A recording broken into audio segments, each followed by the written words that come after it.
ағылшын тілінде оқыдым, қосымша ол арабша оқимыз бәріміз. Балаларым орысша білмейді, күшті сияқты. Келесі жағын қарасаңыз, өкінішті. Германияны ең жек көретін адамдар немістер дейді. Ашып ең жақсы көретіндер де немістер дейді. Мешіттің қасы уже клуб. Я устал жить в исторических событиях. Иә, фейковый дофамин дейді ғой. Баламыз күнделікті планшетті, телефонда. Кішкентайынан бастап кітаппен дос болып, кітап оқып, тынышталып отырып, 5-ақ минут болсын етсе, біз медитация жасағанмен бірдей болады. Кішкентай бала ата-анамен бірге оқуға тиісті. Көп мынандай кішкентай шрифтпен жазылған кітаптарды бала оқы деп береміз. Оқымасаң болмайды, адам болмайсың деп, иә. Сондайдан бала қорқатын болса, текст аз, комикс оқытамыз. Даудың кітаптарын шығардық, Роулингті шығардық, Клайв Льюисті шығардық. Әр кітап мен үшін жаңалық. Өзім Моңғолияның тумасымын. Моңғолдар мына жүйрік ат дегенді қатты құрметтейді. Сен үйің жоқ болуы мүмкін, бірақ сенде машина болуға тиісті. Өз тілін жақсы көреді, сүйеді, жеңіл қарайды. Сен аны қате жаздың анамына демейді.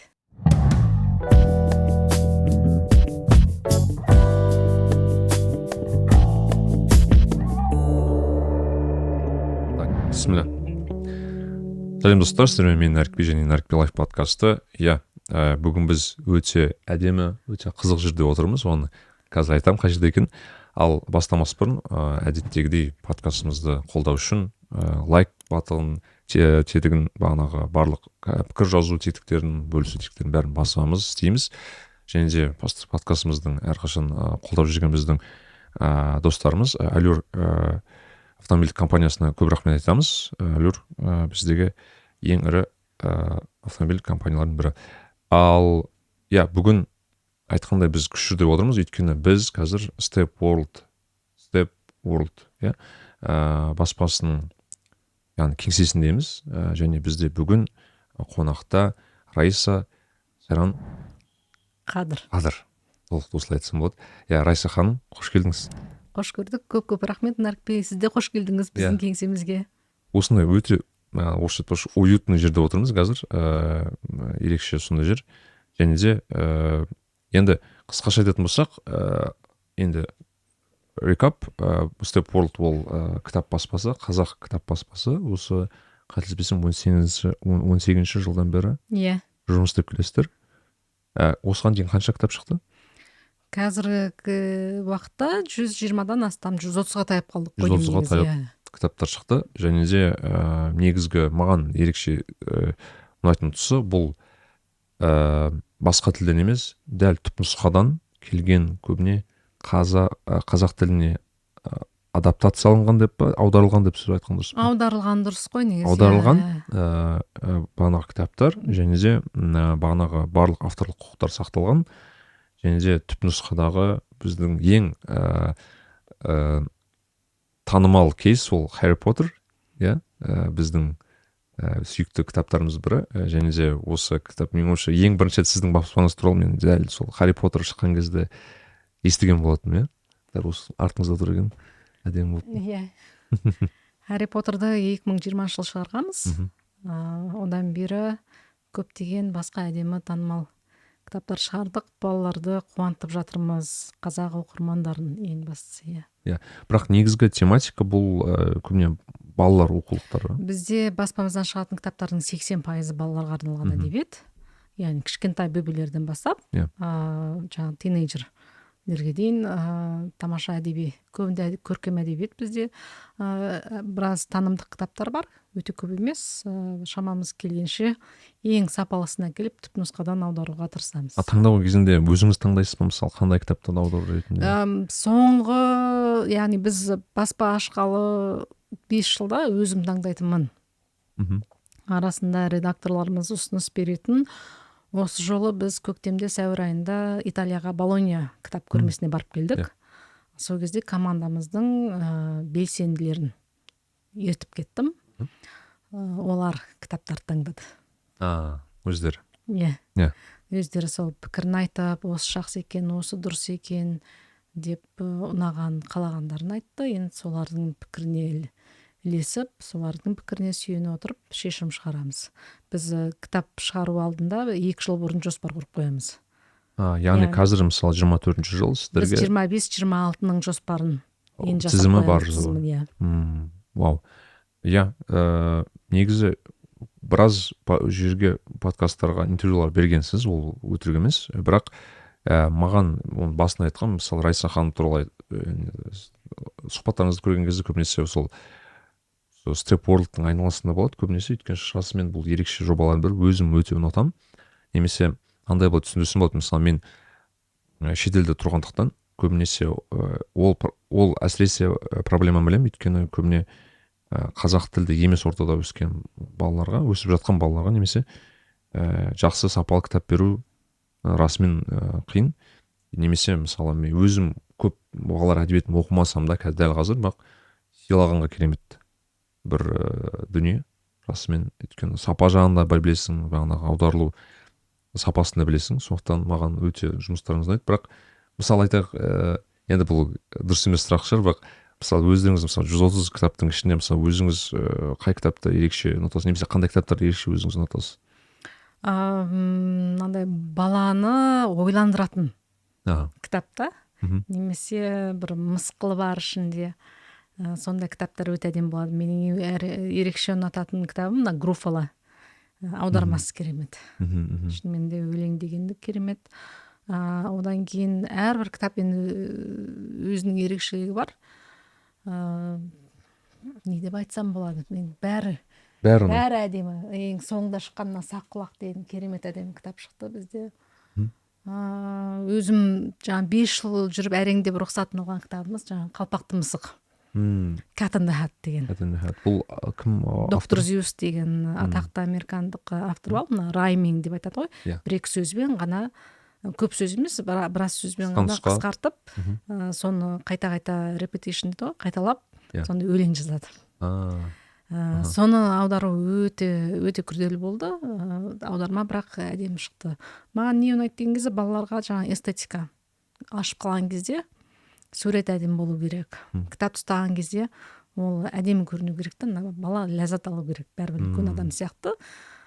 Сондай кайф алу керек. Яғни кітаппен ассоциациясы позитив болу керек. Сол маған ұнайды. Одан кейін әрине текст жеңіл болу керек. Текст ұғымды, күлкілі, немесе әрине ойландыратын, қайғы болсын, әртүрлі эмоцияны шығаратын сондай текст болу керек.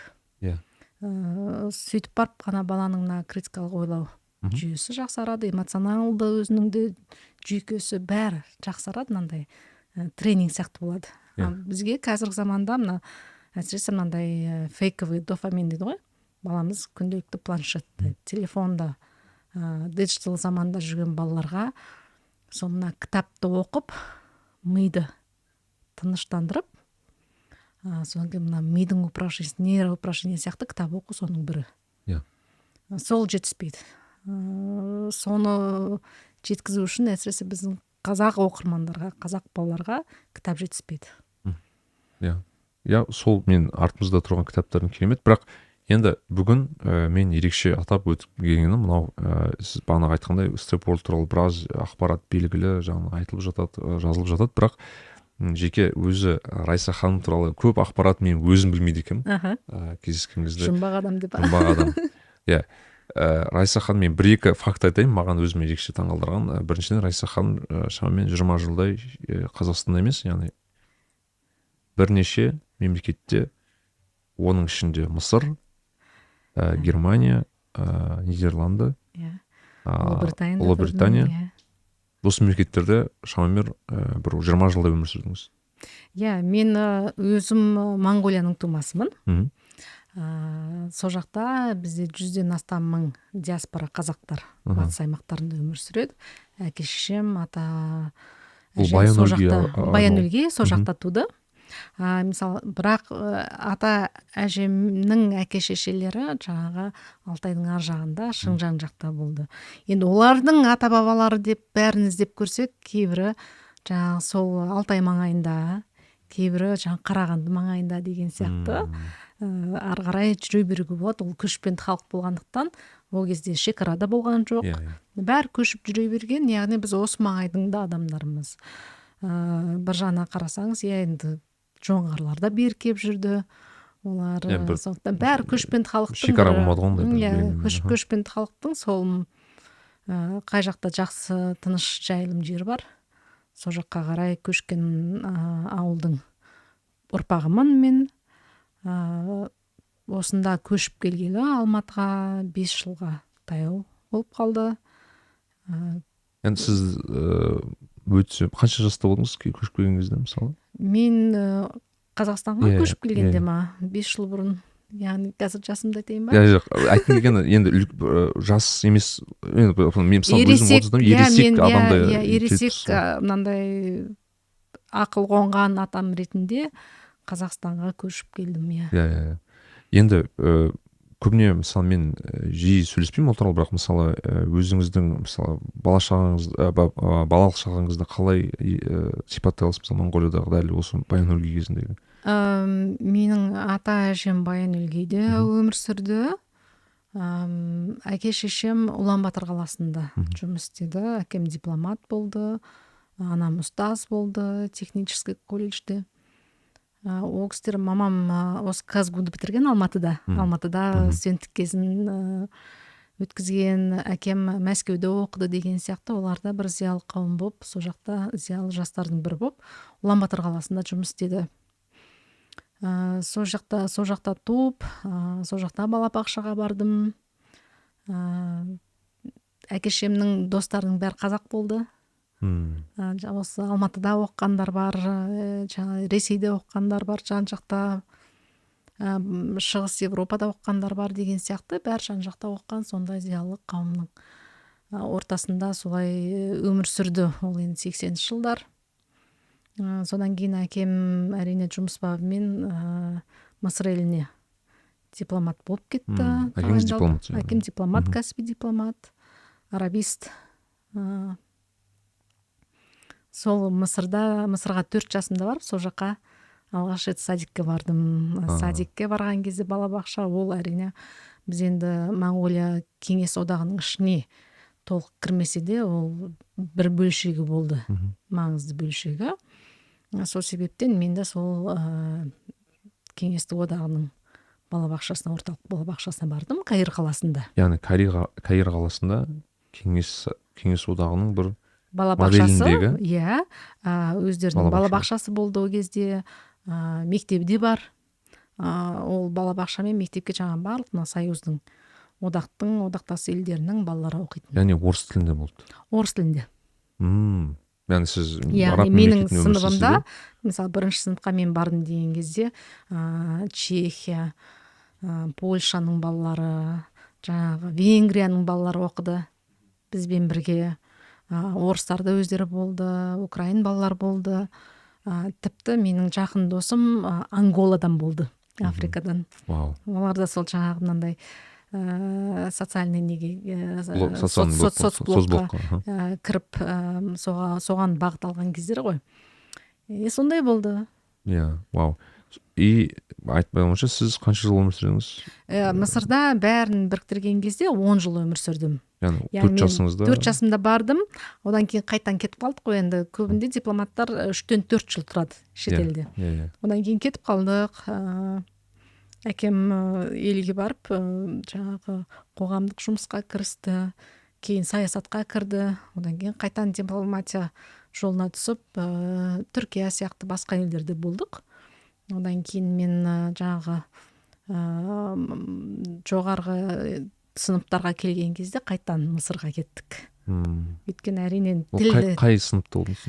Мен 9-шы сыныпта қайтан Мысырға кеттік. Мысырда сол жақта 10 жылдықты бітірдім, бірақ енді ол кезде жаңағы одақтық мектеп болмады.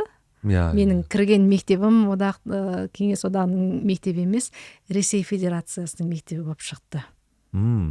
Көрдіңіз бе? Яғни енді менің сыныбымда жаңағы тәуелсіздік алған кезде? 96 жыл. Мен 98 жылы мектеп бітірдім. Бірақ сол кезде енді қарасаңыз, жаңағы чехтар, поляктар, басқалар болмады. Енді украиндықтар болды. Менің жоғарғы сыныбымда қазір мына Украинаның сыртқы істер министрлігінің бастығы Кулеба оқыды, Дима. Кулеба, иә. Біздің жоғарғы сыныпта оқыды. Бәріміз бір мектепте оқығанбыз. Вау. сөйтіп оның да әкесі мысалы осында Қазақстанда елші болып тұрды, Диманың папасы. Сөйтіп сол жақта мектепті бітірдім. 10 жылдық мектепті бітірдім, кейін сол Мысырда қалып университетке кірдім. Университетке түстіңіз. Яғни сіз біраз уақыт араб тілінде сөйлестіңіз? Мен өскен ортам былай болды. Енді әкем Моңғолия елшілігінде ғой, өйткені Моңғолия елінен келіп отыр. Сонда біз елшілікте, жаңа елшіліктің қызметкері бар, басқа дипломаттар бар, моңғолша сөйлесеміз. Үйде қазақша. Сыртқа шығамыз арабша. Мектепке барам орысша. Қосымша сабақтарға барам ағылшынша. Сөйтіп кішкентайымызда мына миымыз әптен соған үйреніп алды да. Араб балалармен де ойнай береміз көшеде. Орыс балалармен елшіліктің ішінде моңғол балалармен ойнай береміз. Орыс балалармен орысша сөйлеп ойнаймыз, ал бірақ үйде қатаң түрде ата-анам бізбен қазақша сөйлейтін. Вау.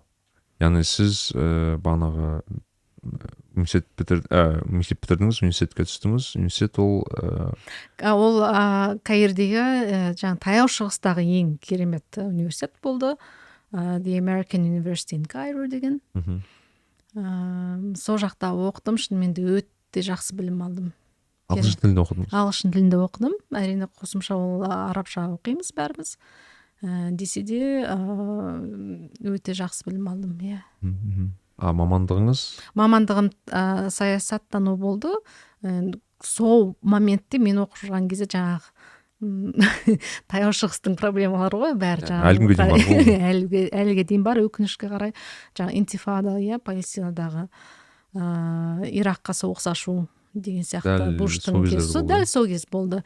Мен университет бітіріп кеткеннен кейін 2 жылдан кейін дәл Тахрирдің жаңағы көтерілісі болды.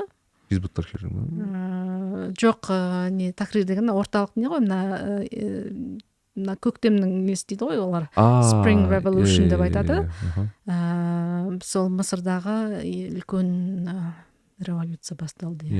Ол дәл біздің мектептің алдында басталды, тура орталықта. Арабская весна деген осы ма? Арабская весна деген осы. Вау. Біз естіңізді ме осы дәл, өйткені сіз дәл сол университетте оқып жүрдіңіз, сол кезде болды ма?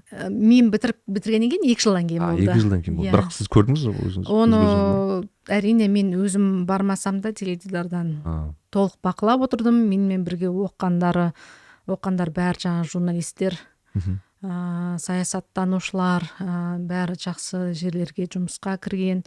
Аль-Жазира толық менің таныстарым отырды, достарым. CNN, BBC-де жаңағы бәрі жерден лайв жүргізіп отырғандар, және де біздің университетті бітіргендер ең алғы рөлді ойнап отырды.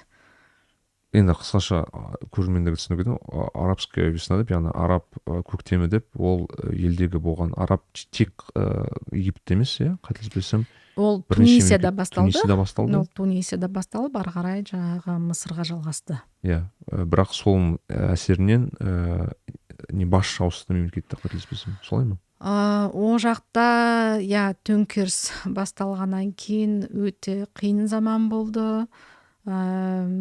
Мемлекет басшысын түсіреміз деп ары қарай көп процестер жүрді. Мубаракты соттады деген сияқты. Жаңа режим келеміз деп сайлау өтті, әділ сайлау. Әділ сайлауда жаңағы Muslim Brotherhood дейді ғой.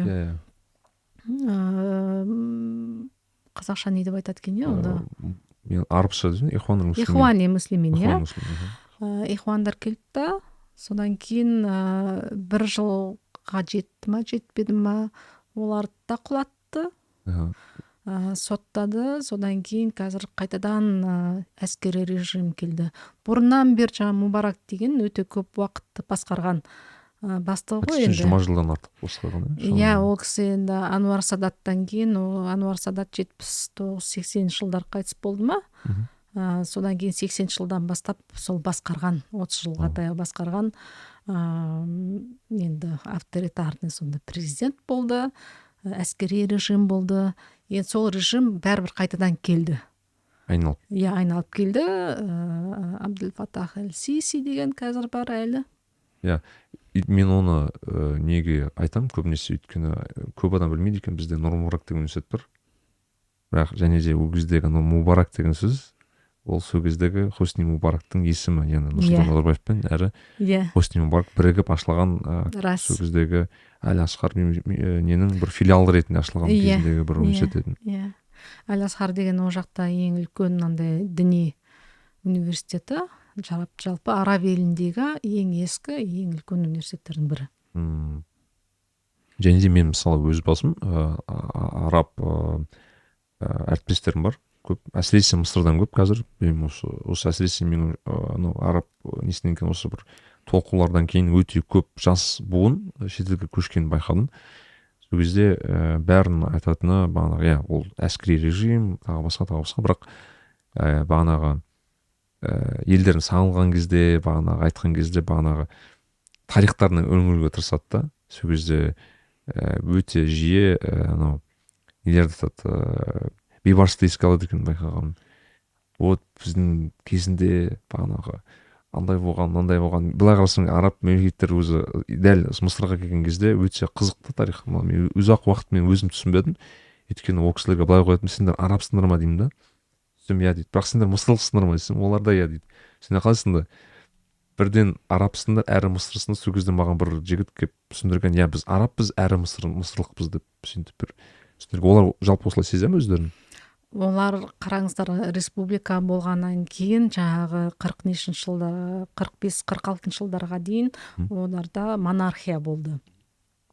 Сол монархия 50 жылдарға дейін менің ойымша болды. Содан кейін жаңағы Насыр деген генералдар келіп әскери режим құрды. Соған дейін ол монархия болды. Яғни көптеген жылдар оларда колония болды. Көп басқа үлкен режимдердің колониясы болды. Тек қана өздері басқарған кездері мәмлүктің кезі. Сол үшін еске алады. Сол себепті жаңағы әрине Бейбарыс батырды өздерінің герой ретінде көреді. Өйткені олар жаңағы құтқарып қалды ғой. Құтқарып қалды жаңағы өздерінің мәмлүктер келіп басқарды, бірақ олар енді қанша бөлек болса да мәмлүктері дегенмен өздерінің бір батыр ретінде еске қалды. Дәл қазіргі моментті Egypt болып жүрмейді Мысыр. Arab Republic of Egypt деп жүреді. Мен осыны байқадым. Ол бірінші олар арабтар, біз арабпыз дейді. Өйткені тіл араб. Яғни ескі көне Мысыр тілінде олар қазір сөйлемейді, жазбайды деген сөз, иероглифтерді керектенбейді. Одан кейін олар әрине мысырлықтар, өйткені ол тарихы бар, қанына сіңген, Нилдің бойында, Нилдің суын ішкен, олар мысырлықтар. Одан кейін бар олар я мұсылман, я христиан. Өйткені ол жерде екі үлкен дін бар, бірі ислам, екіншісі коптик христианити деген. Коптар өте көп тұрады ол жақта. Былай бұрыннан бері бар, бұрынғы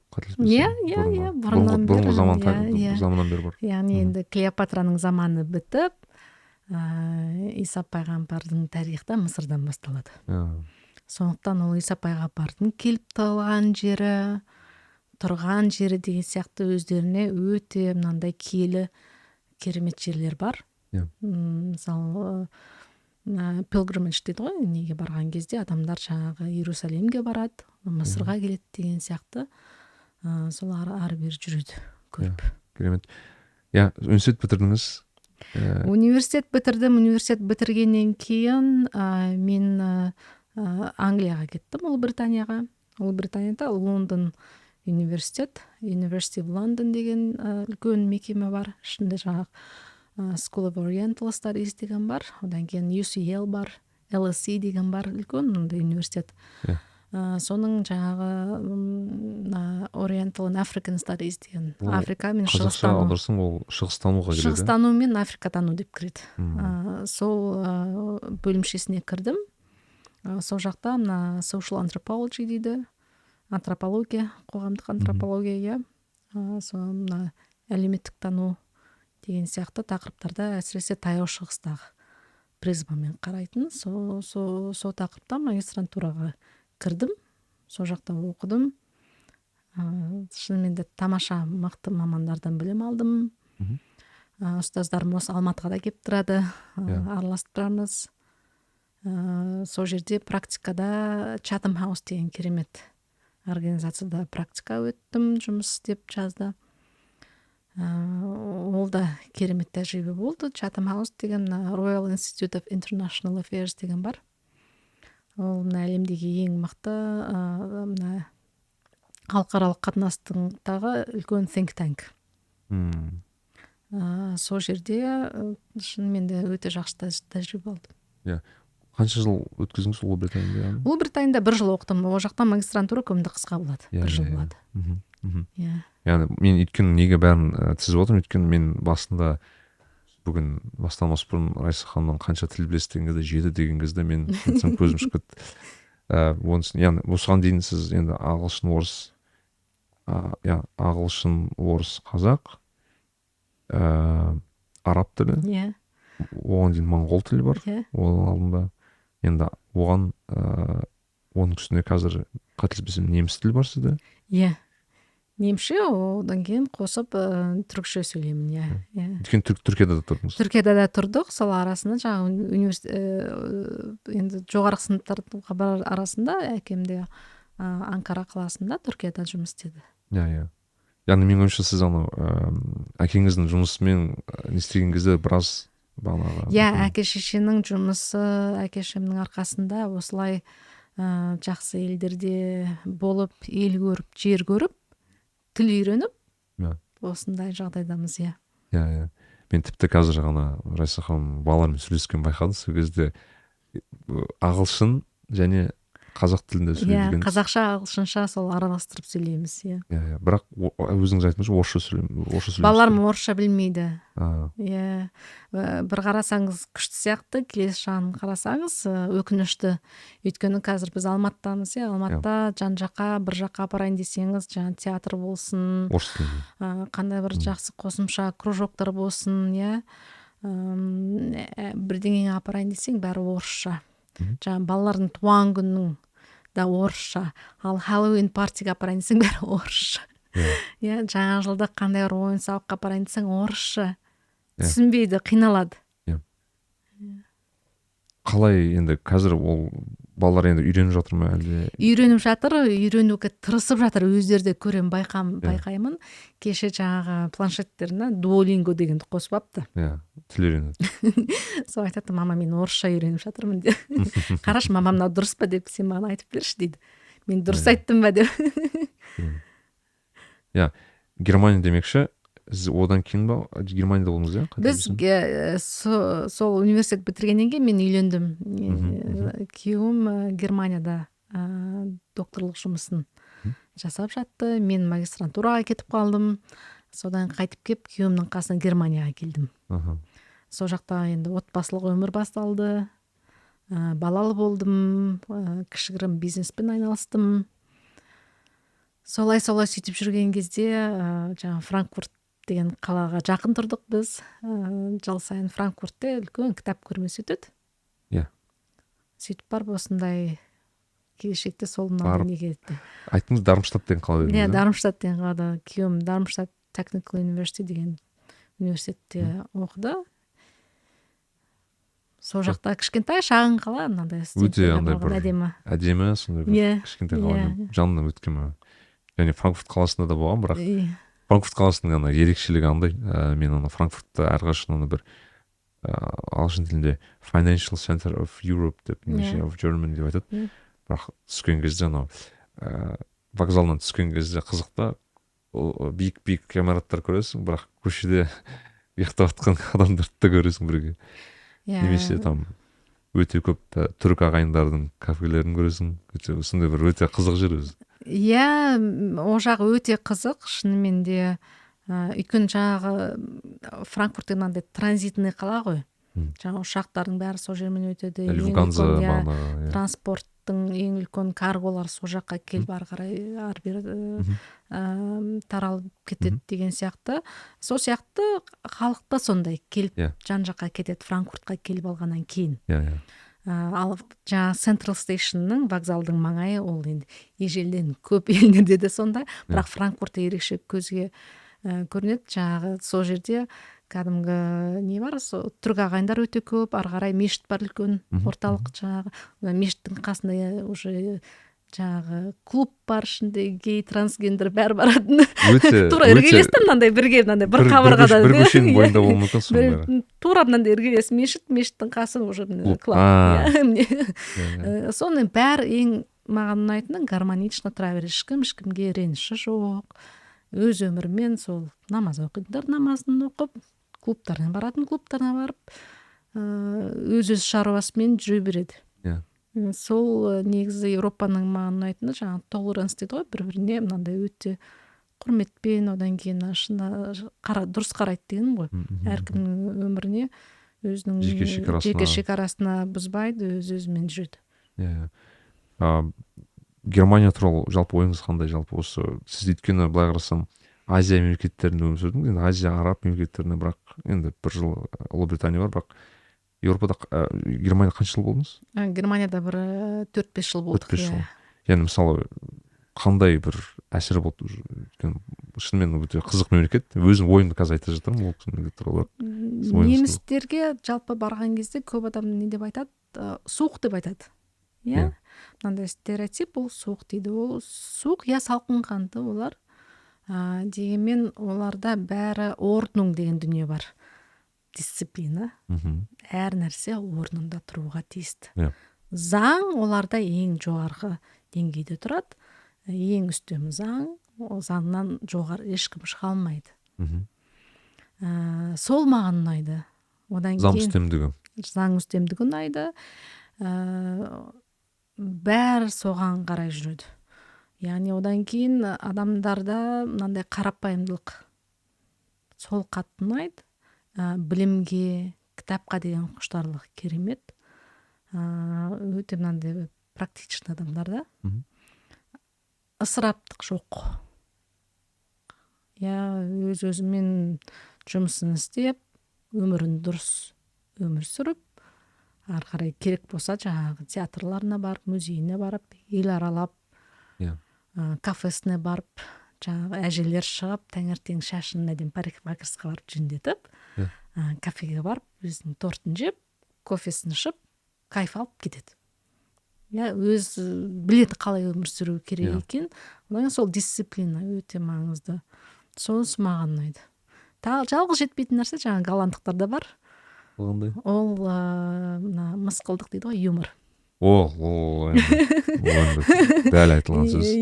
Соғана жетіспейді, өйткені әр нәрсеге тым мынандай серьезно қарайды. Тым серьезно, тым әрбір нәрсеге соңғы кезде де байқайсыз, тым артық реакция, сенситив реакция береді. Жаңағы маңайында қандай бір экономикалық кризис болсын, қандай бір конфликт болсын, бар жанын береді да, соған кейбір нәрсеге жарайды деп қоя салу керек қой енді. Ондай емес. Жай жібере алмайды. Жай жібере алмайды. Сондай халге де қазір кеп қалып отыр. Сол кейбір кезде ол дұрыс емес. Мысалы, сен экологичный болам десең, экстримге кетеді да. Олар ол кісілерін байқадым. Сол кезде кішкене мынандай flexibility деген болады ғой енді. Адамдарды ары бері қарап жарайды. Заң тұрғысынан мысалы маған өте қызық, өйткені расымен де неміс ағайындарға барғанда және голландтарға барғанда осы ұқсас халықтар негізі.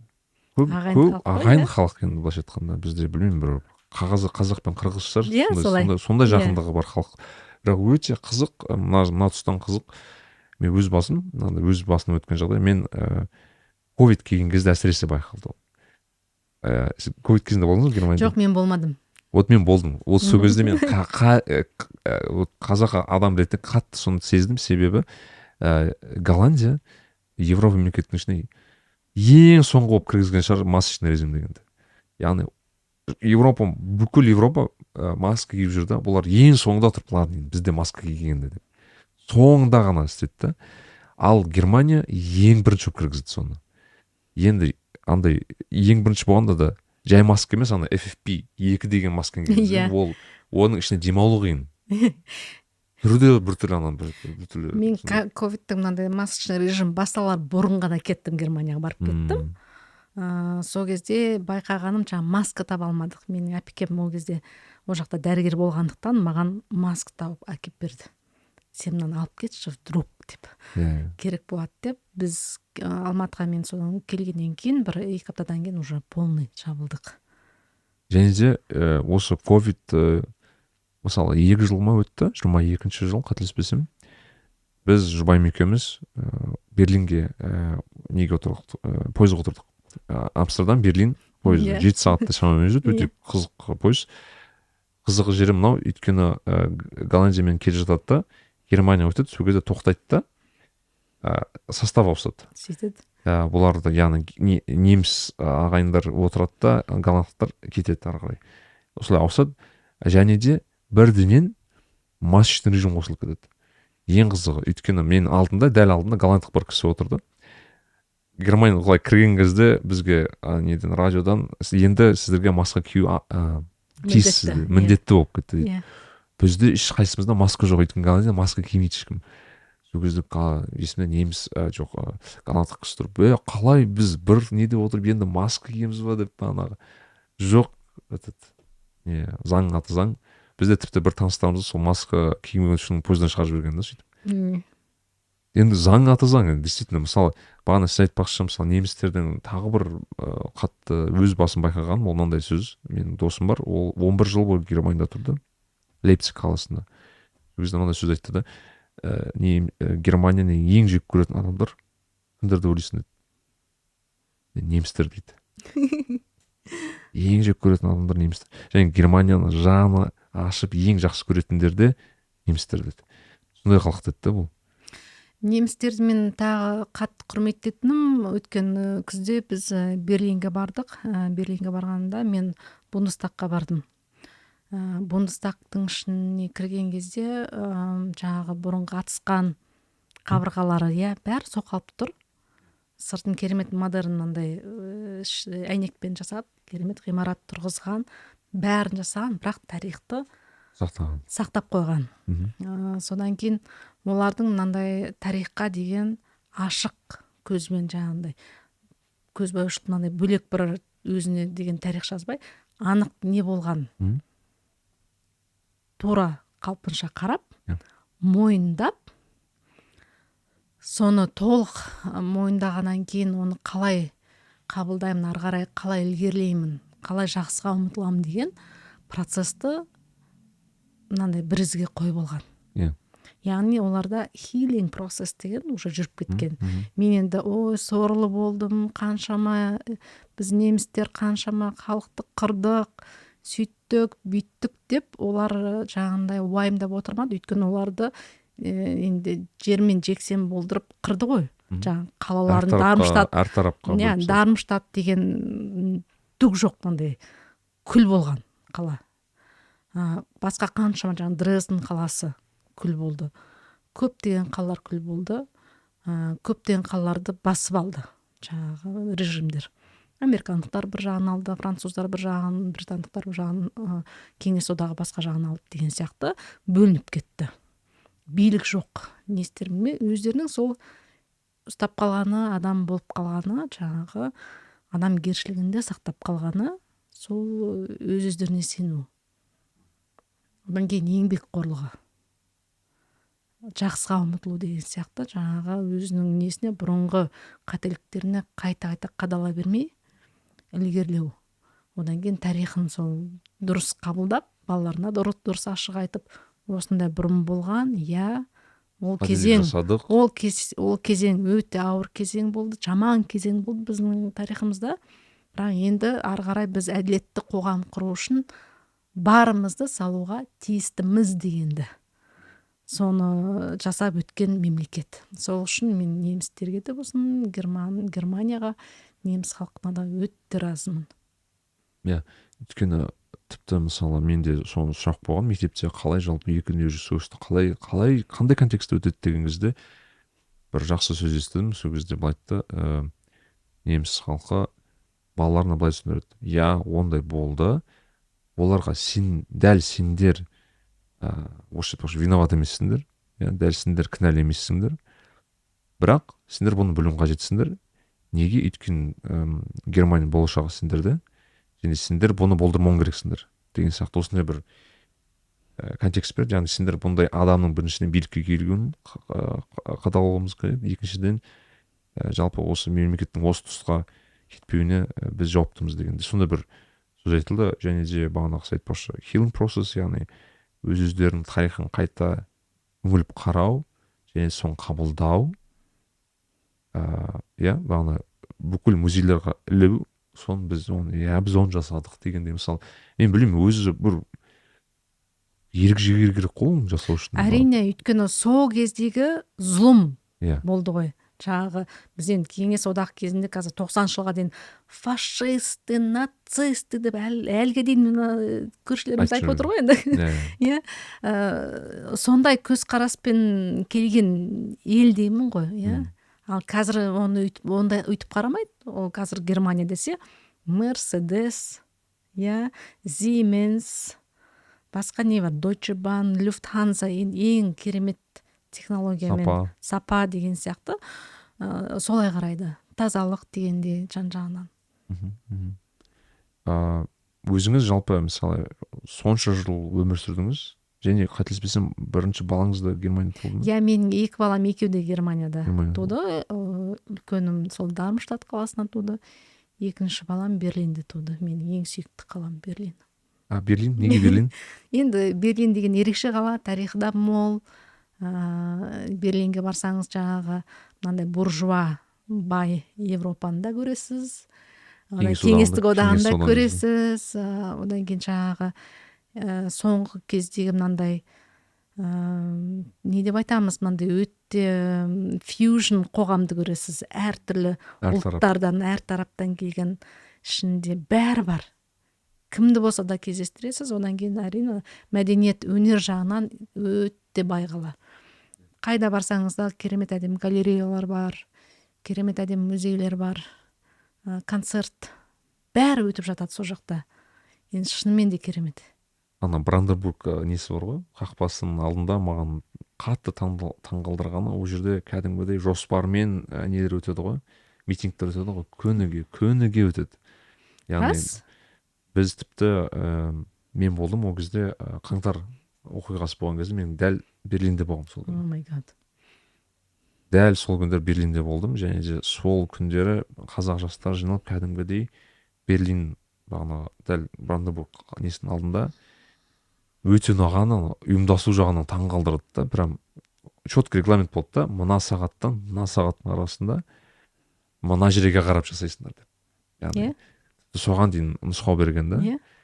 И біз тұрған жерде бірнеше не болды, сондай митинг жүріп жатты. Халық кәдімгі отырып қарап, өз айтқанын айтып, оған мен сондай бір мәдениеттің бар екеніне таңғалдым да бұл жерде. Иә, мысалы енді митинг жүріп жатады, бір бұрышта митинг жүріп жатады, қарсылығыңды білдіріп жатасың, иә. Бар шамаңша енді айқайлап, келес жағында бір бұрышта біреу тұрады, Jesus loves you деп. Келес жағында жаңа Құран ұстап алған бір имам уағызын айтып тұрады, ей, сендер бүйтпеңдер, Палестина деп тұр дегендей. Жан жақты. Қазір барсаңыз, мысалы Украина мәселесі бойынша митингдер жүріп жатыр. Орысқа про-Раша деген митингде жүріп жатыр. Иә, кстати, мен оны өте таңғалдым. Маған айтты, бағанағы тіпті соғыс басталған кезде Ресейді қолдаған адамдардың митингі болды деді. Вот, солай. Соған да мысалы мақұлдап отыр оның бәрін. Қоғам да оған қарап отыр, өйткені олар жан жақты көз қарасты қабылдай алады, талқыны қабылдай алады. Қабылдауға тиісті деп әбден үйренген.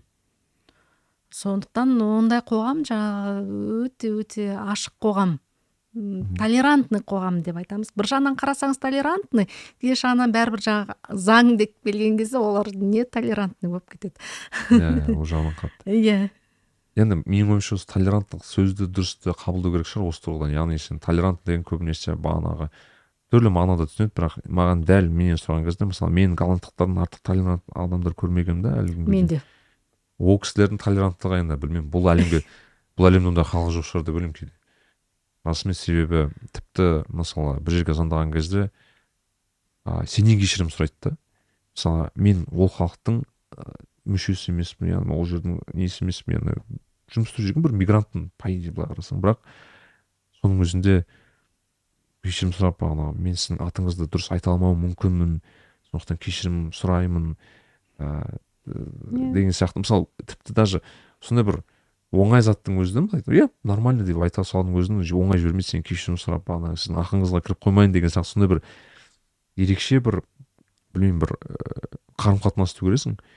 Сол кезде мүмкін көресің толеранттықтың шын мағынасы осы шығар деген сияқты. Иә, ол толеранттық деген құрмет қой бәрібір. Иә. Сіздің ерекше болғаныңызға, сіздің мүмкін басқа нәсілдік болуыңызға, сіздің дініңіз бөлек болуы мүмкін. Мүмкін сіздің жаңағы неңіз ориентацияңыз бөлек болуы мүмкін. Соның бәріне ол сенің өзіңнің қалауың, өзіңнің денеңнен, жүрегіңнен келіп тұр. Сондықтан оған мен құрметпен қараймын дегенді. Ол мәдениеттің ең жоғары деңгейі. Маған сол ұнайды. Менің ойымша бұл жерде тіпті ислам тұрғысынан да мынандай жиі сөз айтамын да өзім. Яғни сен бір затты ұнатпауы мүмкінсің, сенің дінің бір затты ұнатпауы мүмкін деймін, бірақ сен мына затты түсіну керексің. Даже тіпті ислам мәдениетінде адам мен оның ісі бөлек зат. Көбінесе мысалы бір адам бір күнә жасаса деймін да, мысалы сен адамды ұнатпайсың, сен оның күнәсін ұнатпайсың дәл. Бірақ адамды сен о баста қадірлеуің қажет, оның құқығын сақтауың қажет дегендей мәселе түсінеді. Және де осы мәселені Еуропаның дұрыс түсінгендей боламын да кейде. Яғни олар сенің нелеріңмен тіпті исламофоб еуропалықтар өте көп. Мысалы өте консервативті недегі консервативті еуропалықтар да көп, және стрикт либерал жаққа кеткен еуропалықтар көп, бірақ бір қоғамда бір нәрсе қылып өмір сүреді былайша айтқанда. Және осы бір белгілі бір деңгейде заңның үстемдігі мүмкін басқа да мәселе, сол бір былай келіспейтін идеялар бір жерде өмір сүре алады деген ғой жалпы. Енді сол маңызды, жаңағы біздің қалайтын әділетті қоғам деген бір-бірін құрметтейтін қоғам. Бізде көбінде жаңағы құрметтемей таптап өту, не сол дәл өзінікіндей болмаса, оны табалайды. Сен сондай болуға тиісті едің деген сияқты, келіспейді дегенде, не шеттетеді дегенде әртүрлі. Кеңес заманда да сол көп болды ғой бізде. Содан қалыптасып қалған. Енді біз неге ұмытылуымыз керек деген кезде, сондай әділетті қоғам бізге келу үшін ең бірінші білім керек. Білім керек, мәдениетті орта керек. Құдайға шүкір, мен өте байқаймын жастар арасында білім жастар өте көп, мәдениетті жастар да өте көп. Солар шықын біраз мынандай лидерлік мынандай нені көрсетіп, қасиеттерін көрсетіп, дұрыс қоғам, мынандай жауапкершілігі мол азаматтар пайда болып, ел үшін жүгірсе, бәрі жақсы болады. Нұр үстінде нұр, иә. Сонда сіз 18-ші жылы қайтып келгенде Германиядан келдіңіз бе? Жоқ, біз жаңағы Германиядан ары қарай Голландияда оқыдық. Голландияға барып оқыдық. Ол жақта жаңағы біз күйеуімде теоретик академик болғандықтан біздің регионда ол ғылыми жұмыспен айналысу өте ауыр екенін түсіндік. Ол жақта қандай бір жетістікке жету үшін бизнес болу керек. Сен теоретик болған кезде ешқандай мынандай бизнес навыктарың жоқ енді, жоқ болғаннан кейін ойландық та, мүмкін бизнес оқып алайық па дедік. Бизнес болғаннан кейін ол бизнес бар, қаржы жағы бар деген сияқты. Мен айттым, мен қаржы жағын жақсы білмеймін да, мен қаржы жағын оқиын. Сен софт скиллдерің өте онша емес. Сен ол айтишник, математик қой. Тұйық адам, сен давай софт скиллдерін жақсарт деп, екеуміз бизнес оқуға кеттік. Сол жақта оқып тұрып, баламыз мектепке барды. Керемет әсер алып, содан кейін Монғолияға кеттік. өйткені отбасымыз бәрі сол жақта, әке шешем, біздің ата апамыз да сол жақта, туысқандарымыз бәрі сол жақта болды. Содан кейін сол жаққа барып сәл тұрғаннан кейін бір күн айтты күйеуім ағай, екеуміз Қазақстанды бір көріп келейікші, ол жақта не бар екен, қалай екен, ары бері үнемі жүре береміз, бірақ қазақ елін көріп келейікші деп. Соны 2016-та осы Алматыға келдік. Алматыға келіп, көріп, орталықта тұрып, не деген әдемі, не деген жақсы. Алматының өзінің әсемділігі бар ғой. Иә, мынада тартып баурап алады, иә. Содан кейін өзіне мынандай тартымдылығымен Алматы бізге ерекше ұнады. Одан кейін де ойлап қоямын ғой, кезінде мамам да осында оқыды, әкем де үнемі келіп тұрды, менің әке шешемнің мынандай махаббат болған қаласы екен ғой, бізге де айтпайды деп. Неге бізге айтпайсыңдар деп, соны әке шешеме де арасында айтып тұратынмын. Содан кейін бізге ерекше ұнады. Күйеуім жаңағы екеуміз неге бардық? Отырар сазы концертіне барғаннан кейін күйеуім айтты, просто осы жаққа келейікші деп. Иә, балаларға. Ол кісі шешім қабылдады. Иә, ол кісі мынандай кәдімгі толқып кетті. Сол күйдің бәрін тыңдап, әуен дегенде өте қасиетті ғой, жалпы адамды деп. Толқытып, одан кейін адамды бір қандай бір жақсы болсын, қандай бір әрекетке итермелейді деген ол жақсыз. Яғни музыка жақсы болды деген сөз. Өзінің атқаруға тиісті рөлін атқарды деген сөз. Адамның ішіндегі эмоциясын деп шығарды. Солай сөйтіп шешім қабылдағаннан кейін оны тура бір күнде көшіп кетпейсің ғой, көш деген оңай емес. 2018-де содан кейін 2 жылдан кейін көштік.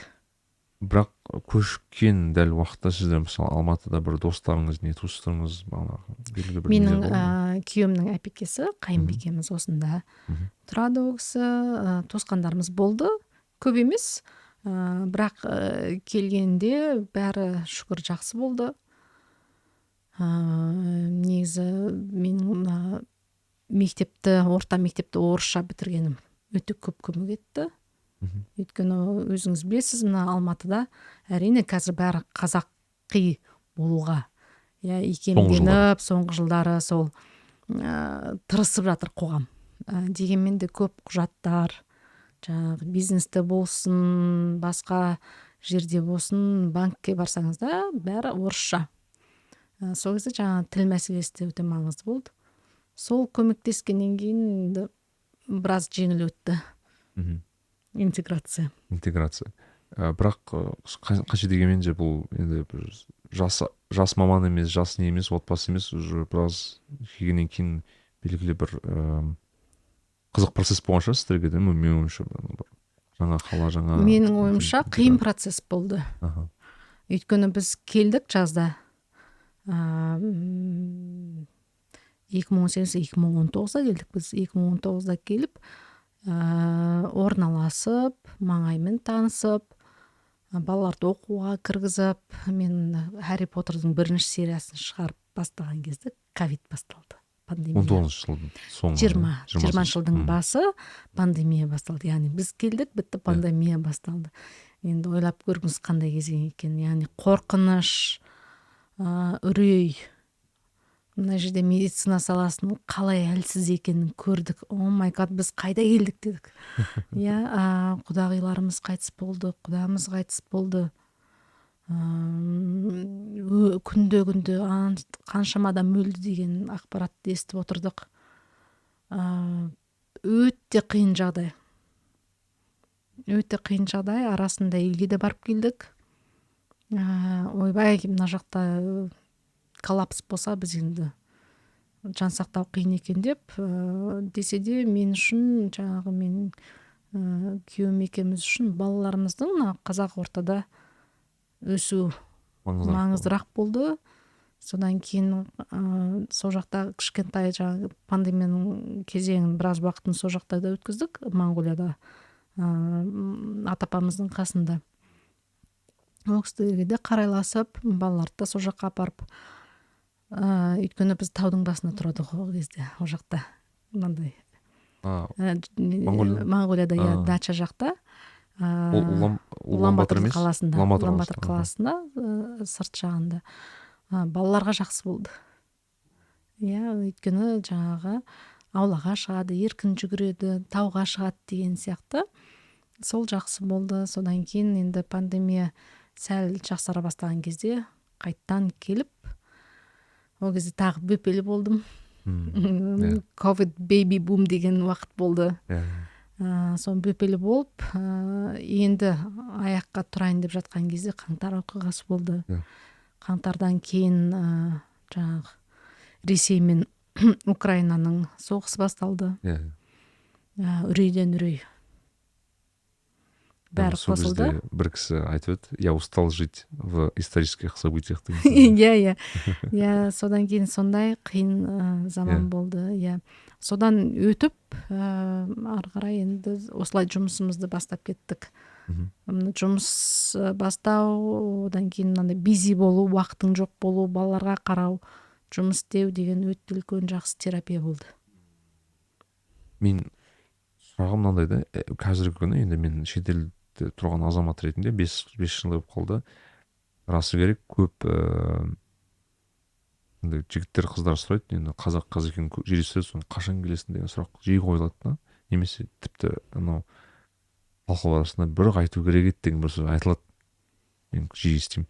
Бірақ сол кезде қазбалап сөйлеген кезде көбінде қорқыныш бар да. Мені не күтіп тұр деген көбінесе қорқынышты мен байқаймын. Яғни мен барам, сонша жыл елде болмадым, келгенде не істеймін, не қылам, тағы басқа. Бірақ екінші жағынан бағанағы балалардың айтпақшы идентикасына үрейлене бастайды. Яғни ол ұзақ уақыт шетелде тұрғаннан кейін балалар да өзінің шыны керек сұрақ көп қоя бастайды. Мен кіммін, мынау не үшін керек мынаның бәрі деген сондай бір. Бізде тіпті жақында біз Голландияда бір достарымыздың мынандай балалары андай сұрақ қойған, біз не үшін жақта жүрміз деген. Бала тілі андай дейді ғой, бал дейді ғой, басқаштан егер бүкіл туысқанымыз осында болса, егер барлық нелеріміз осында болса, егер біз қазақ болса, біз неге жақта жүрміз деген сұрақ балалар қойды дейді да. Сол кезде расымен андай көп ата-ананың жалпы үрейі де осы. Бірақ дәл осы сұраққа келген кезде егер мысалы адам баласы, біз шетелде тұрған біздің азаматшаларымыз көшеде бір үрей болады да.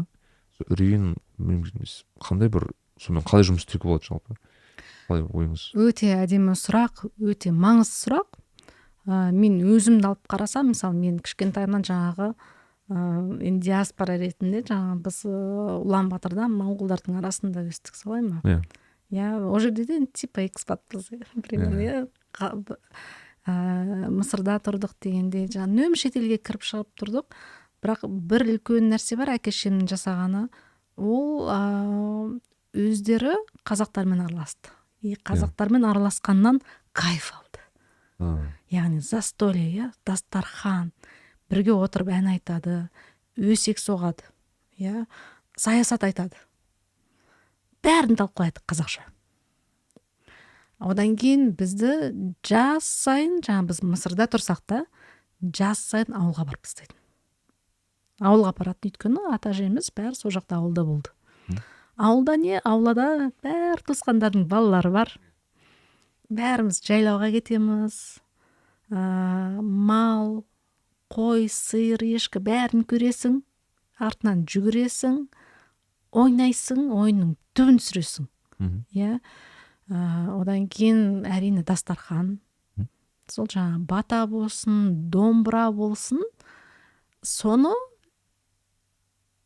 әке-шешенің соның бәрін кайфпен деп қабылдап отырғаны балаға өте маңызды. Яғни егер сіз мысалы жаңағы қойып, менің әкем мысалы қанша шетелде жүрсе де бәрібір жаңағы домбырасын қасында жүретін да, өзінің бір релакс болу үшін домбырасын тартып бір ән айтып отыратын. Немесе жаңағыдай міндетті түрде машинаның ішінде қазақша ән тұрады. Қазақша ән. Яғни сағынсаң, сол арқылы жаңа өнер, мәдениет, одан кейін қоғамдық қатынас арқылы сен өзіңді сақтап қаласың. Сондықтан әрине үрей болады, бірақ соны солай ғана шешесіз. Иә. проблеманы. Енді балаларға болса мүмкін қазір енді контент бізде өте аз. Мүмкін болса қазақша қандай бір әдемі контент шықса сүйсініп мә деп. Бізде әке шешеміз кезінде есімде ол кезде приставка болды ғой, мынандай кассеталар. Мына жақта Қазақстанда Бауыржан шоу деген болды. 90 жылдары. Мә, сол кассетаны бір жерден тауып алып келді. Ол бір ғана несі ғой, бір концерті ғана. Әгіні апта сайын көреміз. Бір кассетаны апта сайын көреміз. Жаттап, соңына дейін жаттап, әндерін бәрін қайта қойшы, соны қойып қойшы деп. Содан кейін соны көресің да, жаңағы шынымен де әкешең де разы болады, өзің де содан үйренесің, деп. Яғни жақсы дүние екен ғой деп. Содан да қалыптасқанда шығар. Бізде мысалы досым бар, құрбым қазір Улан-Батырда, екеуміз айтамыз да, екеуміздің өстіп даңғойланып адамдармен бірге жақсы жүргеніміз, мынандай кайф алатынымыз әке-шешемізден ғой деп. Өйткені біз кішкентайымыздан көріп өстік та, олардың бірігіп ән айтып, күліп, анекдот айтып, яғни бір-бірімен шынымен де жақсы қарым-қатынаста болды. Сол маңызды. Яғни белгілі бір деңгейде қазақ ортаны табып, сол ортаға өтсе. Содан кейін мысалы біз жаңағы бәрібір Моңғолия елшілігі болса да, әкем шетелде қайда жүрсе де бір қазақ тауып болатын. Мүмкін Қазақстан елшілігі кеңес одағы кезінде Қазақстанның елшілігі болмады, совет одағы, ол кім болсын біреу тауып болатын. Айту келіп жүрген Қазақстаннан концерт келді деген кезде міндетті түрде бірақ кеніп баратынбыз. Тіпті кейбір кезде есімде әкем Қытай елшілігінде бір қазақ тауып алды. Бірақ қытайлар енді қиын ғой, ол жақта мемлекеттік қызметте ол кісімен өте көп әңгімелесе алмады. Бірақ мәз болып, сені ойлашы, мен қазақтар деп. Сөйтіп қуанатын. Соңғы кездерде жаңа сол Қазақстанның елшілігіндегі азаматтармен өтті жақсы мынандай қарым-қатынас. Яғни ол кісіге мен әкеме не керек болды? Общение керек болды. Олармен әңгімелесу, қазақша сөйлесу, содан кайф алу деген сияқты жетіспегені. Шетелде жүрген кезде енді күнделікті ауылдан адамдар келе бермейді ғой бізге қонаққа. Сол ет асып жеу дегендей. Ауылдан қандай бір жағдаймен қазы-қарта алдыру. Соның бәрі сенің идентикаңды қалыптастыра береді. Сен сақталып қала бересің. Сен мейлі басқа тіл үйрен. Ол жақсы. Мен шетелде тұрып тәжірибе алып, өмір көру, көз ашу, білім алу дегенге үнем позитив қараймын. Өте шынымен бізге бәрімізге керек. Ондай мүмкіндігіңіз болса, шетелге шығып оқып білім алыңыздар. Жұмыс істеңіздер, тіпті керемет. Бірақ мынандай кетіп қалмаңыздар. Жаз сайын бекен, жылына бір рет бекен міндетті түрде балаларыңызды әкеп көрсетіп, ой, келеді да бізде қайтады, ой, вообще грязь, мынау неге лас, ой, мына жақ мынандай екен, мына бюрократия сондай екен, мынандай екен деп, әрине балаңызға сол негативті көрсете берсеңіз, ол балаңыз негативті ғана байқай береді. Яғни әке-шешесінің байқаған затын олар да байқай бастайды. Бұл қызық екен. Расымен, өйткені мен даже қазір естіп ойлап отырмын, екі түрлі перспектива ғой. Жалпы мысалы шетелден келген кезде, мысалы мен есімде алғаш рет ұзақ уақыт Қазақстанда болған келген кезде бағанағы минустарды көп байқайды екенсіз. Андай тым таза, тым бағанағы бір басқаша бір қоғамда өмір сүргендіктен сен ол нелерді қатты көзіңе басады. Бірақ мен әрқашан айтамын, сен күте тұр деймін да, тағы кішкене өмір сүріп кел, қайттан кел деймін да. Сол кезде оларды көрмейсің. Сен сағынышың басады. Яғни бағанағы елге деген, жалпы адамдарға деген сол кезде сен ол бұла маңызды болмай қалады саған кішкене бұл тұрғыда. Бұндар дұрысталады, істеуге болады. Бұл маңызды, яғни қалай емес адамдардың маңызды екеніне бір көзің жете ма? Сондай бір білмеймін, өзім сондай жеке бір тұжырым жасадым бір уақыт. Енді әрине негативтерді ересек болған кезде қабылдау өте қиын болады.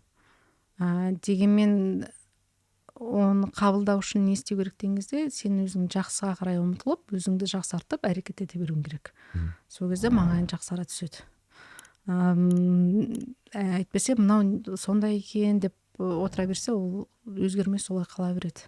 А егер шынымен де мүлде мүмкін емес болса, онда енді басқа жол табу керек. Әрине. Яғни сіз түсінсем 18 жыл қайтып келген кезде, көшкен кезде осында осы идеямен келдіңіз.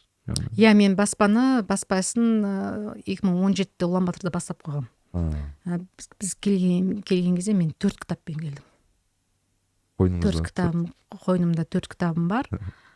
Кеденнен өткізіп, бәрін солай 4 кітаппен ғана келдік. Сол есімде, мына кітап фест Алматыда, Арбатта шыққан. 4 кітаппен соны кәдімгі үлкен мынандай үстелге толық бәрін жайып қойғанбыз ғой деп, бәрін әр копиясын деп жайып қойғанбыз. Соны көп кітап сияқты көрінеді, бірақ 4 түрлі кітап. Қандай кітаптар еді ол? Ол жаңағы Груфала, Ақын қоян, Анна Франкның күнделігі, сосын Қомаға жұлдыз деген осындай 4 кітап. Оны, яғни 17-ші жылы аударып, 18-ші жылдары басуға беріп шығарып қойғанбыз, иә. Сол кезде ол алғашқы сол жылдары мен үшін жаңағы тестовый жылдар болды. Қай бір моментте түсіндіңіз, я бұның бір былайша айтқанда сұранысы бар екен деген сияқты осындай бір ақтар. Ол сол 2016 жыл келген кезде мен түсініп қойдым, өйткені мынандай продукт жоқ, адамдарға бұл продукт керек бола ма? Керек болады. Өйткені бұл енді бір жағынан қарасаңыз, мүмкін кітап кімге керек деп ойлау мүмкін, бірақ адам жаңағы тек қана материалдық дүниемен ғана тұрмайды ғой. Адамға рухани мынандай ем керек. Дәрі. Сол дәріні қайдан аласыз? Кітаптан аласыз. Яғни адам өз-өзімен болу, тынышталу, басқа бір кейіпкердің жаңағы барлық эмоциясын сезіну.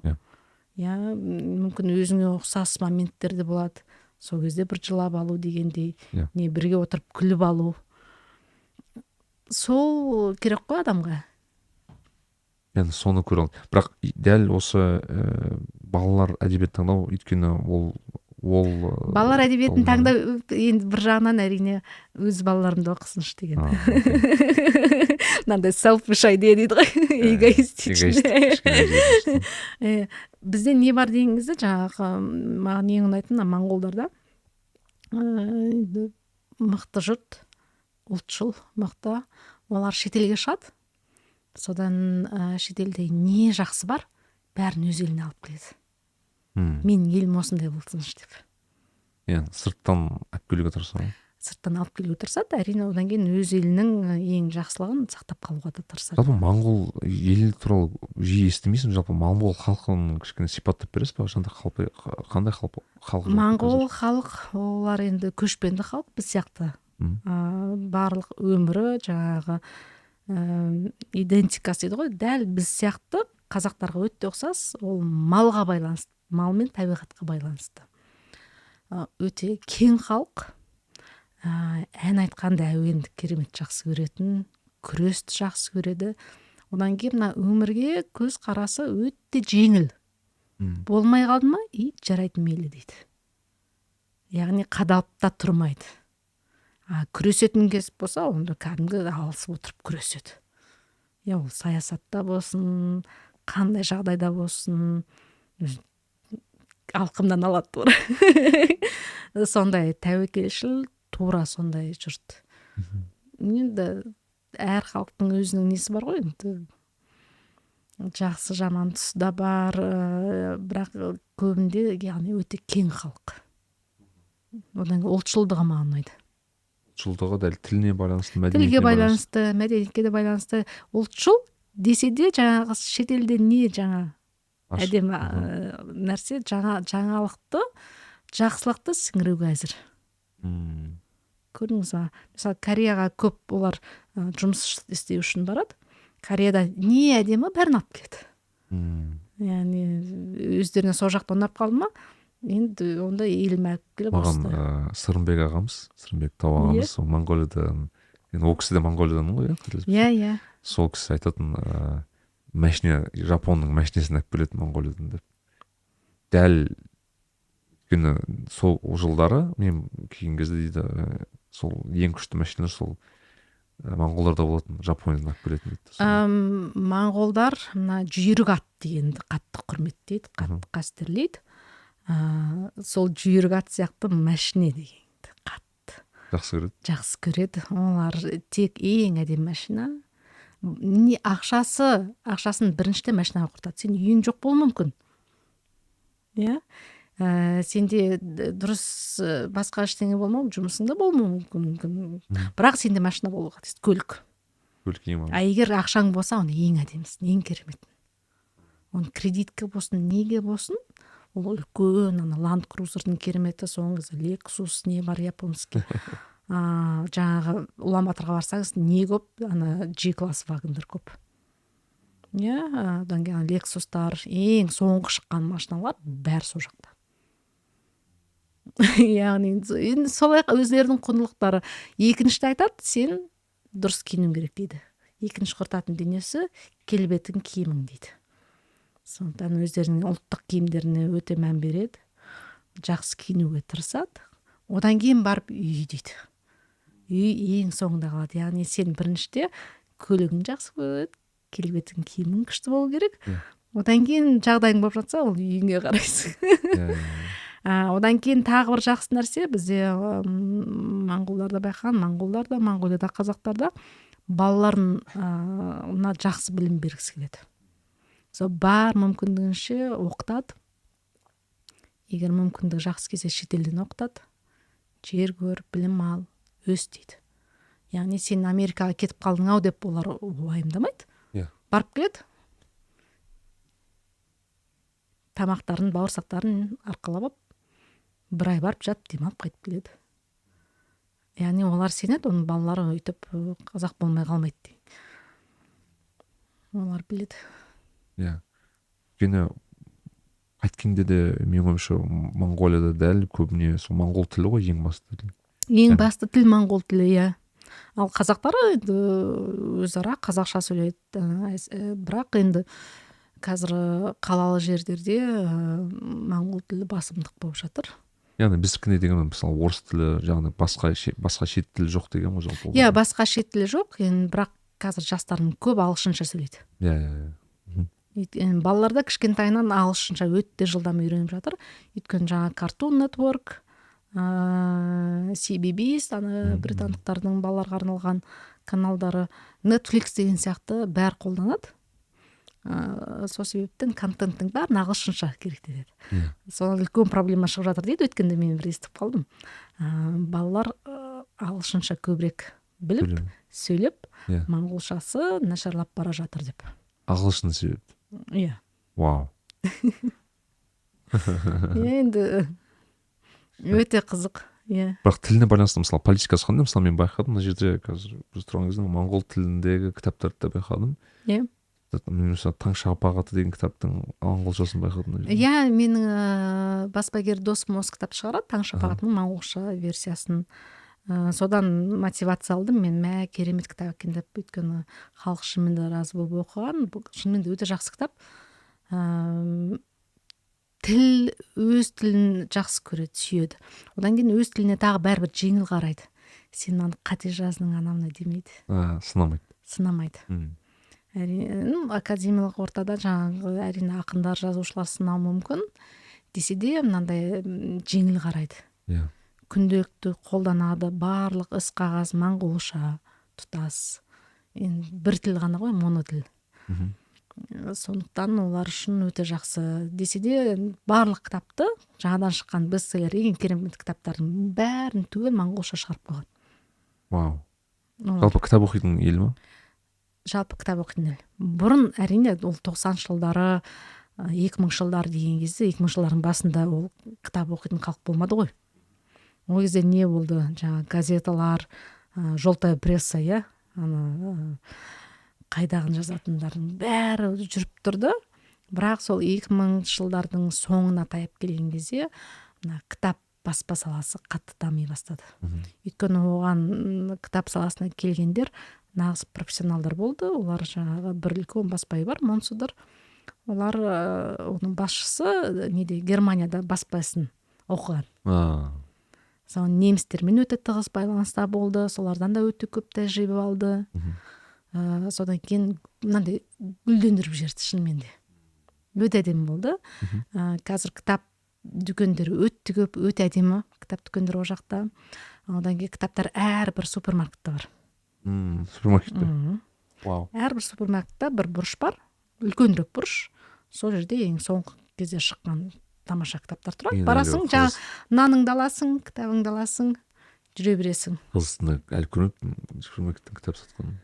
Енді бұйырса сондай болса екен деп ұмытыламыз ондайға. Бірақ ол үшін супермаркеттер өз политикасын соған ашық қылу керек.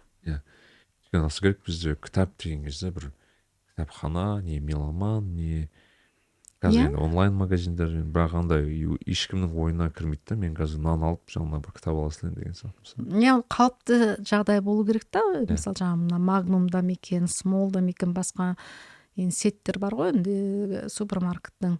Солар кітапты сата бастаса шикарно болар еді. Оған енді бір жағынан бізде сол болса екен деп ойлаймыз. Дегенмен менің естігенім супермаркеттарға кіру, оған продукт қою өте күрделі іс деп. Сондықтан оған әлі бір жағынан қорқыныш енді. А бір жағынан мүмкін мен де естіп қалатын шығар супермаркеттің иелері. Мы открыты, біз сіздермен жұмыс істеуге асығыспыз. Біреу бастау керек қой, біреу пионер болу керек қой бұл туралы. Енді қазір кітап туралы өте көп сөйлесесіз өзіңіз жалпы, кітап туралы жиі айтасыз, бірақ мысалы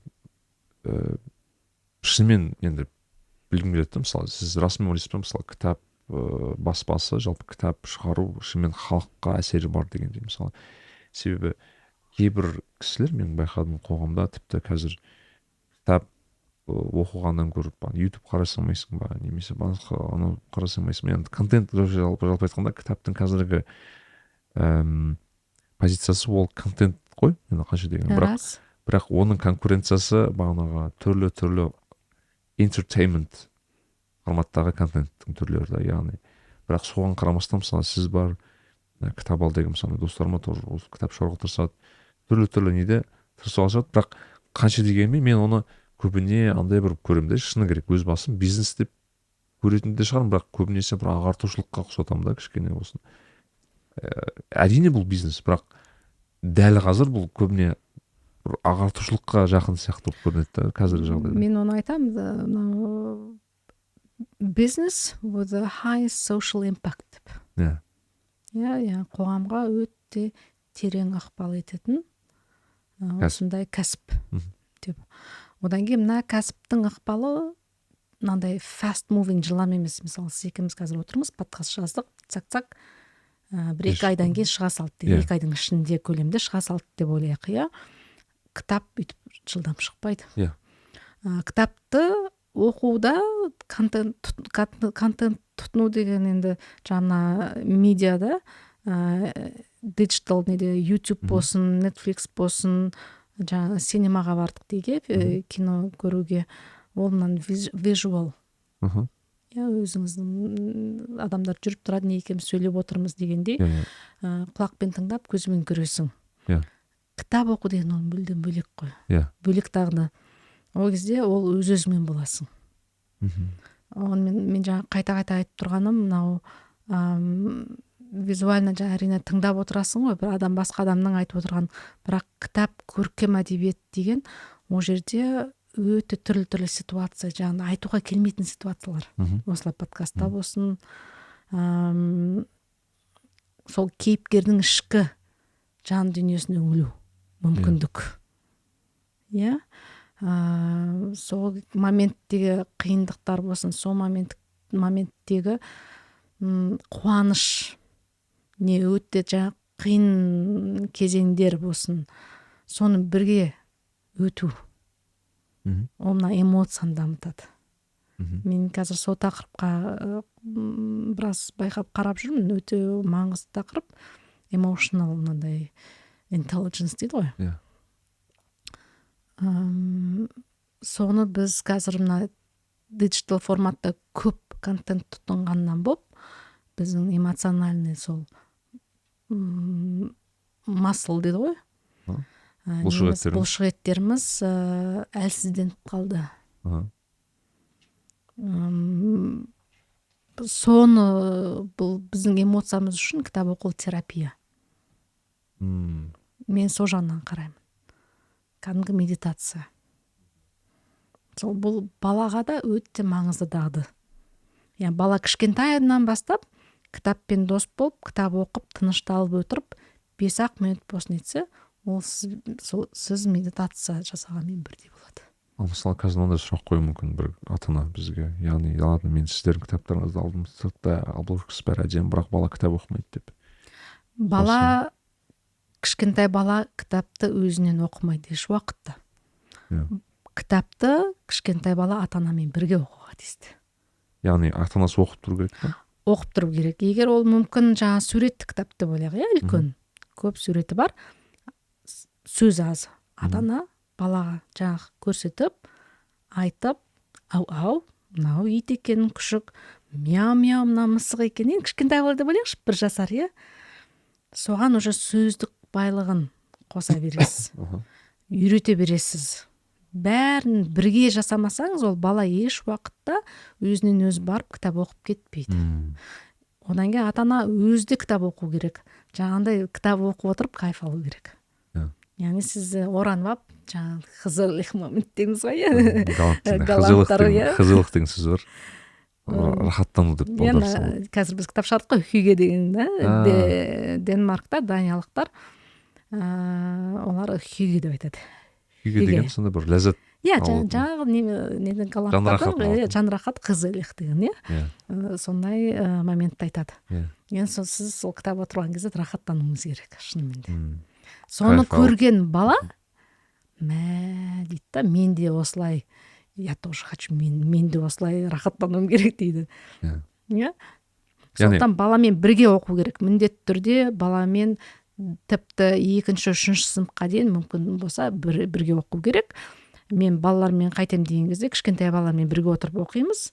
Одан кейін мен жоқ кезде мен байқаймын, кішкентайларым өзі барады да, сол кітап табады, дәл мен қалай айтып отырмын, солай өз-өздеріне айтып береді. Дәл сол. Сөздерін сол интонациямен мама қайтып айтты, солай айтып береді.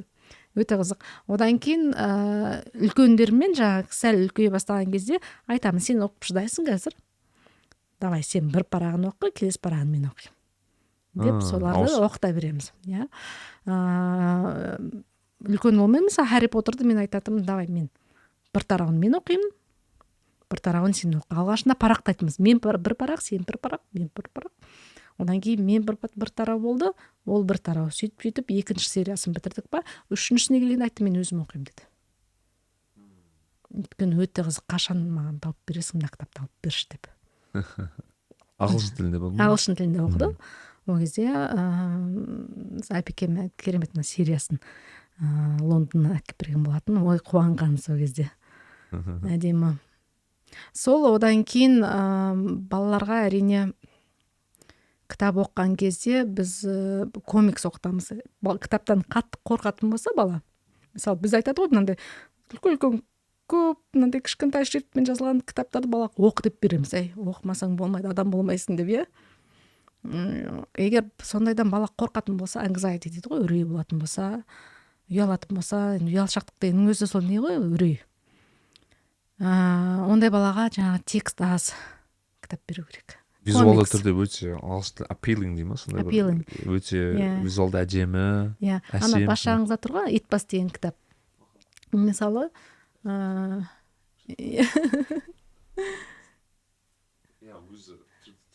түрінің өзі де мұдыр.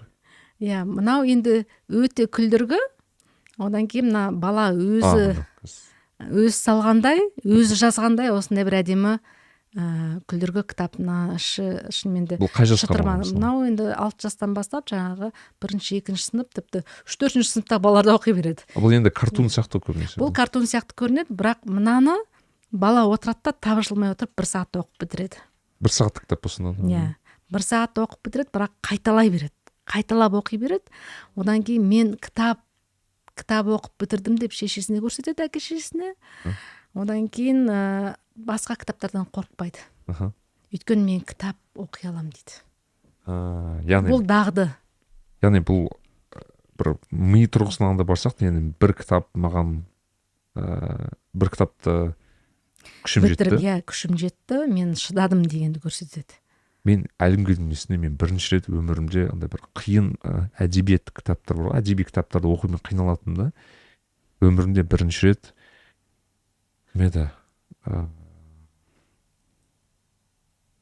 Шыңғыс Айтматовты оқыдым бір өмірімде бірінші рет. Кайф. Мен сол кезде шынымен бағана хүйге дейсіз, қызылық дейсіз, басқа сөз дейсіз, бірақ мен сол кезде расымен сезім келді маған. Шыңғыс Айтматовтың сөзімен сезе алдым соны. Сол кезде деп неге бөлмеген мен деген сияқты ше. И бағана бітіргім келеді. Тезірек бітіріп тастағым келеді. Не бітеді соңы деген сияқты. Яғни маған осы, бірақ мен шынымен қорқатынмын. Және бітіргеннен кейін келесі кітап өте оңай алды. Рас. Өйткені сен мынаны бітірдің ғой, сен мынаны бітіре алсың деген сияқты. Сол мынау балаға өте керек нәрсе. Мынау for readers with difficulty дейді ғой, балаларға, яғни оқуға қиналатын балаларға арналған кітап. Бізде көбінде қайтеді деген кезде біз не только жаңағындай кітап оқу емес, қазақша кітап оқудан қорқамыз. Көресіз ба? Соны байқасаңыз, көп балаларда да бар, ата-аналарда бар. Өйткені жаңағы ол балалар ата-анасынан көреді ғой. Ата-анасы қазақша кітап оқымаса, қазақшада сөйлеуден ұялса, қиналса, оларды қандай бір қазақ тілінде контент тұтынуға енді кері шегінеді, оны етпейді, тұтынғысы келмей кетеді. Сол кезде мысалы мынандай кітаптар, ол күлдіргі, ол жеңіл, ол кітап оқуға болады. Яғни мына жерде боқтық сөздерде арасында бар, чуть-чуть. Комикстерде балалар, яғни бұл жаргон тілі бар, өздеріне жеңіл, түсінікті. Бұл өзінен мынандай тым әдеби сезілмейді. Бізде қайтеміз, әдебиет деген тым күрделі, тым әдеби, тым киелі деп сөйтіп айтады. Андай диалогтар тіпті оқып жатып, мына кім былай сөйлейді дейсің, сол сияқты болды. Яғни кітап оқитын ата-ана кітап оқитын балалар тәрбиелейді, солай ма? Расымен солай. Егер тіпті сіз өзіңіз оқымасаңыз да, ондай кітап оқитын ата-ана болмасаңыз да, тым болмаса сол жаңа балалар әдебиетінен бастап балаларыңызбен бірге оқи бастаңыз, өзіңізге де жақсы дағды болады. Бізге осыған байланысты біз бір подкаст жазған едік. Бізде Аралбек мырза деген кісі болған, Аралбек Берікұлы деген кісі, ол директорлық жұмыста Өскемен облысында. Сол кезде өз мектебіне соны тырысады екен, өз мектебіне тырысады екен бағанағы. Тіпті бізде техникалық жұмыста пол жуатын, еден жуатын кісілерге тіпті кітап оқытуға тырысады екен да, өйткені барлығына бала соны көру керек дейді. Яғни мысалы ол кісінің тіпті маған ұнаған тұсы айтады да, мысалы бізде Өскеменде дейді, мысалы көбінесе Моңғолиядан немесе Қытайдан көшкен ағайындарымыз бар дейді да, ол кісілер тіл білмейді дейді, мысалы басым көпшілігі тіпті қазақ тілінде онша жетік білмеуі мүмкін, сондықтан ол кісілер балалар әдебиетін оқиды дейді да. Оңай кітаптар оқыған, қысылмау керек дейді да. Рас. Солай болу керек. Енді бала не көріп өседі, соны істейді ғой. Енді жоспар бар, өзіңіз айттыңыз, 2 жылға мысалы бір спойлер болсын, мысалы қандай бір өте бір қызық кітаптарды ұсынуға болады, енді күтуге деген деп сондай бір тизер беріп қойсаңыз, мысалы қандай қызық кітаптар күтсек болады? Бізде жалпы сол балалар әдебиетіне көп көңіл бөлеміз, сондықтан балалар әдебиетінде өте жақсы жазушылар бар. Біз қазір Даудың кітаптарын шығардық, Роулингті шығардық, Клайв Льюис шығардық, енді Филипп Пулман деген керемет мықты жазушысы бар. Соның мына Golden Compass деген, алтын компас деген ертегісі бар. Соны бұйырса шығарамыз. Яғни өзіңізге ұнайтын сондай бір ерекше? Енді барлық кітап өзіме ұнайды. Әр кітап менің кішкентай бөпем, біздің баспамыздың бөпесі, әрбір редактор өз кітабын өз керемет жақсы көреді, сүйеді, кітаптың сөрелерінде тұрған қатты ұнатады. Кайф алады бәрі жұмыстан. Сол маңызды, иә.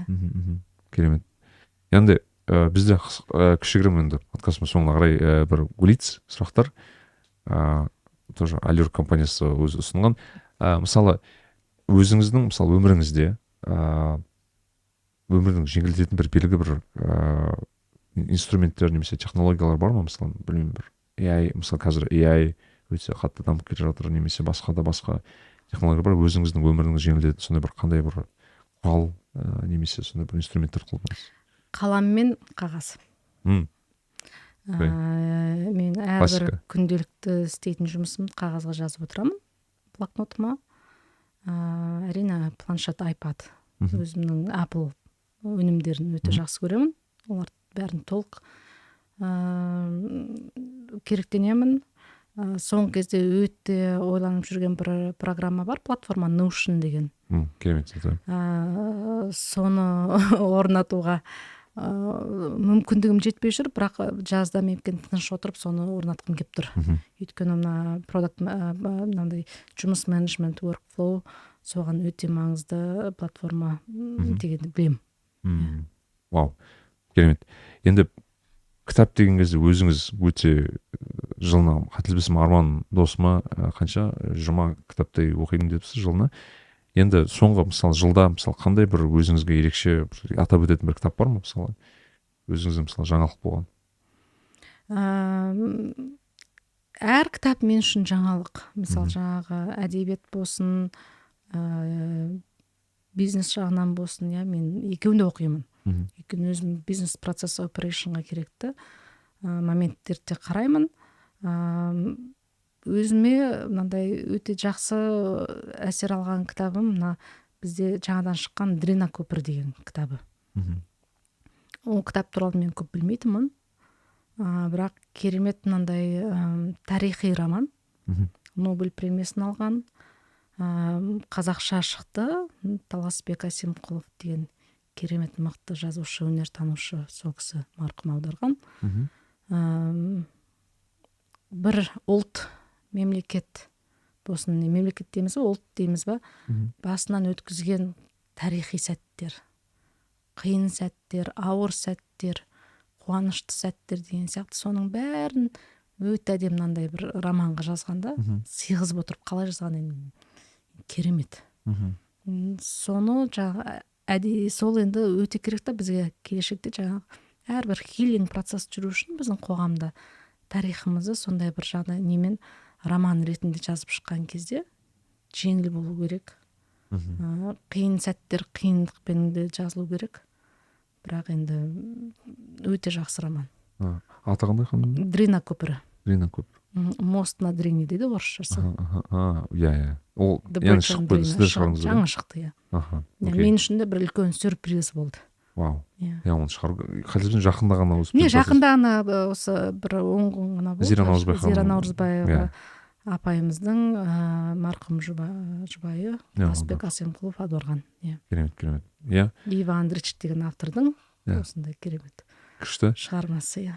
Иә, жазып отырайық.